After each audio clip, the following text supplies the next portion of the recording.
तो आज हम जानेंगे बौद्ध धर्म के बारे में। और जैसे कि आप जानते हैं कि बिहार पुलिस की वैकेंसी आ चुकी है और जहां तक पता है कि सितंबर में ये भी बताया गया है कि एग्ज़ाम जो है होने वाला है।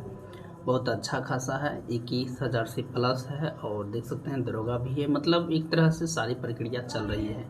तो बौद्ध धर्म जो है बहुत काफ़ी महत्वपूर्ण होता है। तो हम लोग टॉपिक को कवर करते जाएंगे। अगर आप लोग इच्छुक है तो पढ़ते जाइए, क्योंकि अपना सब कर्तव्य होता है, सब अपना कर्म करते रहिए सही से। चलिए देखते हैं गौतम बुद्ध जो है ये किस धर्म से संबंध है, तो बौद्ध धर्म से है। यहाँ बताया गया कि गौतम बुद्ध का जन्म जो है कपिलवस्तु के निकट लुम्बिनी में 563 ईसा पूर्व में हुआ था। देखिए दोस्तों, हम क्या करेंगे, सब्जेक्टिव को पढ़ते जाएंगे, यहाँ से ऑब्जेक्टिव निकालते जाएंगे। ठीक, तो इस चीज़ को ध्यान दीजिएगा। और यहीं से जो है जब सब्जेक्टिव आप सही से पढ़ लेते हैं तो ऑब्जेक्टिव जो है, देखिए ऑब्जेक्टिव जो है आप सिर्फ एक क्वेश्चन याद करिएगा, लेकिन जब इसको एक लाइन देखिए यहाँ से पढ़ने के बाद, अब जैसे कि गौतम बुद्ध का जन्म कपिलवस्तु के निकट लुम्बिनी में हुआ 563 ईसा पूर्व में। ठीक, तो इतना में देखिए कितना क्वेश्चन बनता है। गौतम बुद्ध का जन्म कहाँ हुआ, तो कपिलवस्तु में। गौतम बुद्ध जो है इनका जो है जो जन्म जो हुआ था वह मतलब कपिलवस्तु के कहाँ, मतलब किसके निकट हुआ था, तो लुम्बिनी में हुआ था। गौतम बुद्ध का जन्म कब हुआ था, तो 563 ईसा पूर्व हुआ था। अब देखिए गौतम बुद्ध जो है किस धर्म से संबंध रखता था, तो बौद्ध धर्म से रखता था। ठीक, तो इतनी सारी जो है क्वेश्चन सिर्फ एक लाइन से बन रहा है। और आप इस 4-5 क्वेश्चन जो बन रहा है वो आप 4 अलग अलग पढ़िएगा तब मिलेगा। तो इसलिए कोशिश करिएगा कि हम लोग सब्जेक्टिव को पढ़ते ही वहाँ से ऑब्जेक्टिव निकालने की कोशिश करेंगे। गौतम बुद्ध का जन्म कपिलवस्तु के निकट लुम्बिनी में 563 ईस्वी में हुआ था। जैसे हम क्वेश्चन किए, हम क्वेश्चन करेंगे, आपको जवाब भी साथ साथ देना है। तो बताना है कि गौतम बुद्ध का जन्म कब हुआ था, तो 563 ईसा पूर्व में हुआ था। गौतम बुद्ध का जन्म जो है कहाँ हुआ था, तो कपिलवस्तु के निकट लुम्बिनी में हुआ था। ठीक, बात करें हम तो उनके पिता शुद्धोदन है ना, शुद्धोदन किसका प्रधान था वो, तो शाकगण के प्रधान थे। ठीक, देख सकते हैं यहाँ पर जो है शाकगण के प्रधान थे, तथा माता जो है माया देवी थी। अगर आपसे पूछा जाएगा कि गौतम बुद्ध के माता जी का क्या नाम था, तो माया देवी था। और यहीं पर बात आपसे पूछा जाएगा कि महामाया जो है कोलीय गणराज कोलीय वंश की कन्या थी। आपसे पूछा जाएगा गौतम बुद्ध को जो है माता जो है माया देवी, वह किस वंश से था। ठीक, तो आप कह सकते हैं कोलीय गणराज। गौतम बुद्ध के बचपन का नाम जो है सिद्धार्थ था। देखिए मात्र 1 2 3 4 कितना क्वेश्चन बन गया, 10-12 क्वेश्चन बन गए यहाँ से।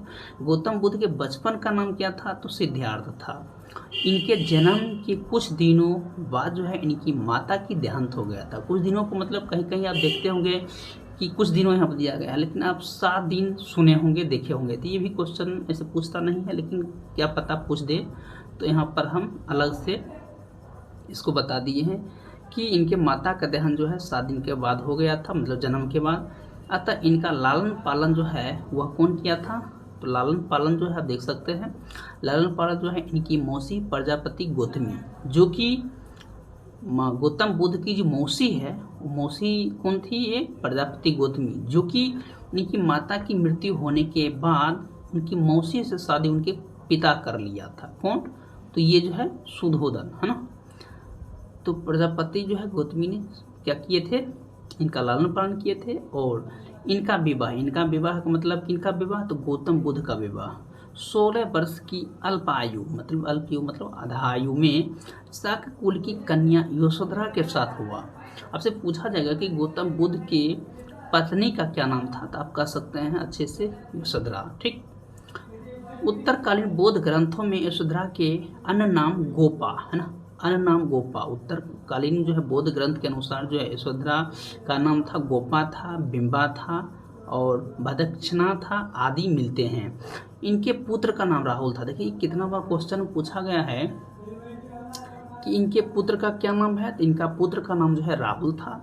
बुद्ध के जीवन में 4 दृश्य अत्यधिक प्रभावित हुआ। आप जानते होंगे कि ये जो है 4 दृश्य था वो बहुत ही रोचक था, और यही रोचक जो है इनके जो है एक जिंदगी में मोड़ लाया था। 4 दृश्य है, कौन कौन थे देखे थे? पहला देखे थे वृद्ध व्यक्ति देखे थे, दूसरा बीमार व्यक्ति देखे थे, और फिर देख सकते हैं तीसरा मृतक देखे थे।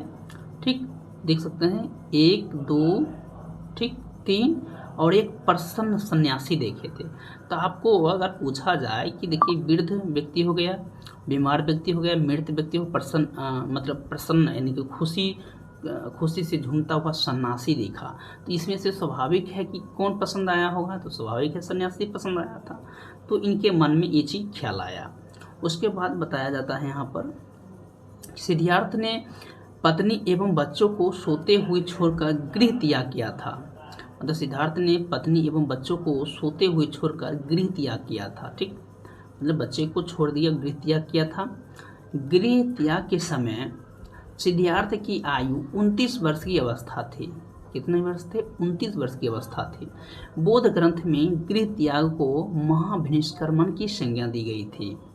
आपसे पूछा जाएगा कि बताइए कि महाभिनिष्क्रमण की संज्ञा जो है दिया गया था वह क्या वजह था? तो बौद्ध ग्रंथ में गृह त्याग को कहा जाता है महाभिनिष्क्रमण। आपसे पूछा जाएगा, देखिए एक क्वेश्चन हो जाता है आपका कि जब एक तो पहला हो गया कि महाभिनिष्क्रमण हो गया, उसके बाद वहाँ जो होता है धर्मचक्र परिवर्तन हो जाता है। तो ये सारी की सारी चीज़ आपसे पूछा जाएगा और क्या करना है, इसको जवाब देना है। तो चलिए हम इसको और आगे बताते हैं। तो आप समझ गए हैं कि गृह त्यागने की क्रिया को क्या कहा जाता है? महाभिनिष्क्रमण की संज्ञा दिया गया है। ठीक, सांख्य दर्शन के जो है आचार्य अलारकलम से वैशाली के समीप जो उनकी मुलाकात हुई थी। अब देखिए किनकी मुलाकात हुई थी? तो गौतम बुद्ध की मुलाकात हुई थी आचार्य अलारकलम। ठीक, आपसे पूछा जाता है कभी कभी कि गौतम बुद्ध के प्रथम गुरु कौन थे? तो आप देख सकते हैं यही अलारकलम थे। ठीक, वैशाली के समीप उनकी मुलाकात हुई थी। यहाँ से ठीक, यहाँ से देख सकते हैं सिद्धार्थ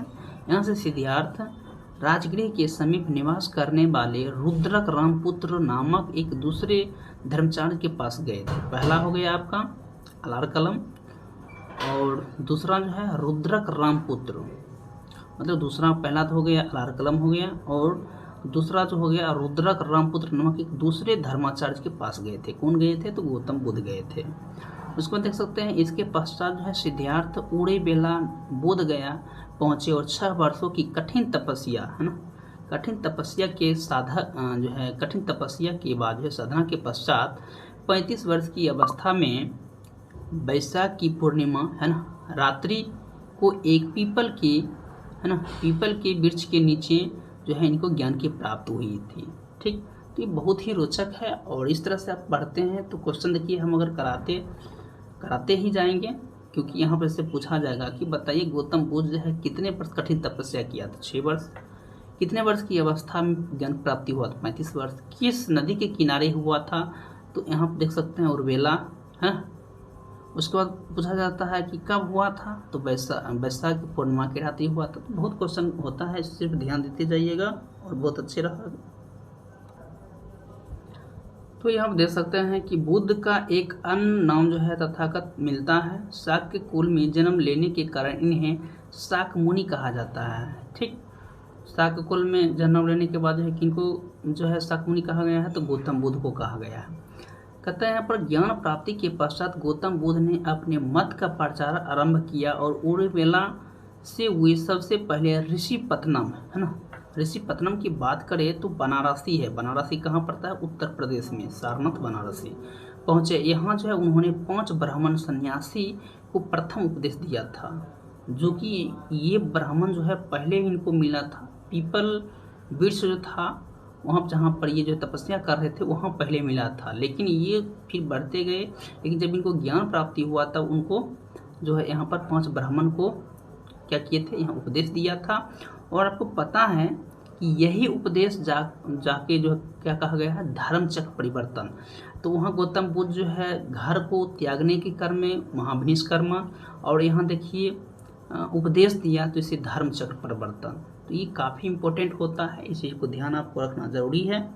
ठीक, ये बात करें हम राजगृह में उन्होंने 2य, तृतीय तथा चतुर्थ वर्षा काल जो है व्यतीत किया। मगध के राजा बिंबिसार ने उनके निवास के लिए बेनुवन नामक महाविहार बनाया था। आपसे पूछा जाता है कि महाविहार जो है वह किसने बनाया था, तो मगध के राजा बिंबिसार ने बनाया था। राजगृह से चलकर बुद्ध जो है लिच्छवी की राजधानी वैशाली पहुंचे तथा उन्होंने 5वां वर्षा काल व्यतीत किया। लिच्छवी ने उनके निवास के लिए जो है महावन प्रसिद्ध कोटाग्रशाला का निर्माण किया था।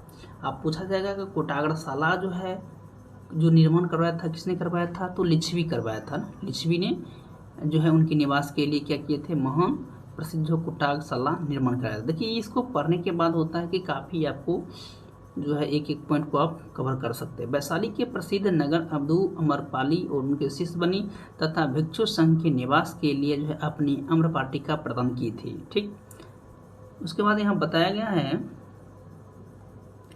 कि ज्ञान प्राप्ति के 8वें वर्ष है ना। चलिए देखते हैं आगे। ज्ञान प्राप्ति के 8वें वर्ष में गौतम बुद्ध ने वैशाली में अपने प्रिय शिष्य आनंद के कहने पर महिलाओं के संघ में प्रवेश की अनुमति दी। से पूछा जाएगा कि गौतम बुद्ध ने किनके कहने के बाद जो है महिलाओं को जो है अपना शिष्य बनाने के लिए जो है उससे एक तरह से हम कह सकते हैं प्रेरित हुआ। तो ये जो है आपका कौन सा हो जाएगा, ये शिष्य आनंद। ठीक, ये भी क्वेश्चन हो सकता है, ऐसे पूछा तो नहीं गया है लेकिन कभी पूछ दे तो इसलिए ध्यान में रखना जरूरी है। बुद्ध की मौसी तथा विमता संघ में प्रवेश करने वाली प्रथम महिला थी। देखिए इसमें पूछा जाता है कि बौद्ध धर्म को अपनाने वाली पहली महिला कौन थी, तो इनकी मौसी, जो कि बाद में इनका लालन पालन किया था, इनका शादी इनका पिता इनके मौसी से कर लिए थे, तो ये जो है प्रथम महिला थी। चलिए देखते हैं और आगे। देवव्रत है ना, देखिए यहाँ पर देवव्रत है, बुद्ध का चचेरा भाई। ठीक, देवव्रत था। यह पहले उनका जो है अनुगत बना और फिर उसका विरोधी बन गया। तो पहले जो था इनका बात मानता था, इन्हीं का जो है एक बौद्ध धर्म अपनाया था, लेकिन बाद में इनका विरोधी बन गया था। वह जो है बौद्ध संघ से बुद्ध को हटाकर स्वयं संघ का प्रधान बनना चाहता था। बात समझ रहे हैं, मतलब कि पूरा जो है सर्वनाश करने के चक्कर में लगा हुआ था। तो ये संभव तो है नहीं, क्योंकि एक आप जानते हैं कि मेहनत करने के बाद ही कुछ अच्छा सफल होता है, और उसके बाद जो है कुछ क्षण में लोग जो है विश्वास जीत कर उसे तोड़ने का काम करते हैं। तो ऐसा संभव तो है नहीं, सोच विचार करना पड़ता है। चलिए देखते हैं इसमें कि किंतु उसे जो है इसकी सफलता नहीं मिली। किनको नहीं मिली, तो इनके भाई जो है देवव्रत को नहीं मिली। उसके बाद बताया जाता है यहाँ पर कि बौद्ध धर्म का सर्वाधिक प्रचार कौशल राज्य में हुआ था। आपसे पूछा जाएगा कि बौद्ध धर्म में सबसे ज़्यादा प्रचार कहाँ हुआ था, तो कौशल राज्य में हुआ था। ठीक, कौशल राज्य में प्रचार होते हैं। यहाँ बुद्ध ने 21 वर्षावास जो है किए थे। कौशल राज्य के अनाथ पिंडक नामक धनी व्यापारी ने उनकी शिष्यता ग्रहण की तथा संघ के लिए जेतवन विहार प्रदान किया। ठीक, चलिए देखते हैं। कहता है भरहुत से प्राप्त एक शिल्प के ऊपर इस दान का उल्लेख है। इसमें जेतवन और अनाथ पेंडिको देती और केटी समस्थेन केता लेख उत्कीर्णन मिलता है। ठीक, उत्कीर्ण मिलता है। कौशल नरेश प्रसन्नजीत ने भी अपने परिवार के साथ बुद्ध की शिष्यता ग्रहण की। तो कौशल नरेश जो है वो भी बुद्ध धर्म को अपनाया था। ठीक, उसके बाद है कि यहाँ पर संघ के लिए जो है पुब्बाराम, जिसको हम कहते हैं पूर्वाराम नामक विहार बनाया गया था। मतलब इसको ग्रहण करने के बाद किसने बनाया था, तो कौशल नरेश प्रसन्नजीत रे। बुद्ध ने अपने जीवन को अंतिम वर्षा ऋतु जो है वैशाली में बिताई थी और अपने मत का प्रचार करते हुए वे मल्लों की राजधानी पावा पहुँचे। ठीक, मल्लों की राजधानी कहाँ पहुँचे थे, पावा पहुँचे थे, जहाँ वे चुंद लोहार की अम्रपाटिका में ठहरे। ठीक, उसने जो है बुद्ध को सुकड़ मद खाने को दिया। उसमें उन्हें रक्तातिसार हो गया था। फिर वे पावा से कुशीनगर चले गए। ठीक, कुशीनगर चले गए, पर जो है सुमद को उन्होंने अपना अंतिम उपदेश दिया। तो इनकी क्या हुआ, जब ये भोजन खाए, रक्तिसार हो गए तो उनकी क्या हुए, मृत्यु हो गई। तो चलिए इसके बाद जो है आगे हम लोग आगे पढ़ेंगे। और वीडियो कैसा लगा कमेंट सेक्शन में ज़रूर बताइएगा।